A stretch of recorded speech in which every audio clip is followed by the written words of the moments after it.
नमस्कार, मैं मोहम्मद चौधरी और आप देख रहे हैं यूपी 24 नेटवर्क। झारखंड के स्वास्थ्य मंत्री डॉक्टर इरफान अंसारी एक बार फिर अपने विवादित बयान को लेकर सुर्खियों में हैं।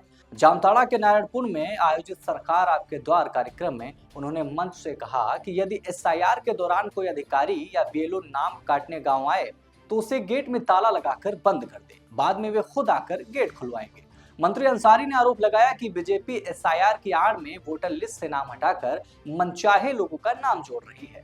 उन्होंने बिहार का उदाहरण देते हुए दावा किया कि वहां 65 लाख वोटरों के नाम काटे गए, जिससे करीब 80 विधानसभा सीटों पर इसका सीधा असर पड़ा। इस बयान के बाद विपक्षी दलों ने कड़ी आपत्ति जताई है और मंत्री पर चुनावी प्रक्रिया को प्रभावित करने का आरोप लगाया है, जिसके बाद ये मामला अब राजनीतिक विवाद का नया केंद्र बन गया है। इस खबर में फिलहाल इतना ही। मिलेंगे नई खबर के साथ, तब तक देखते रहिए यूपी 24 नेटवर्क।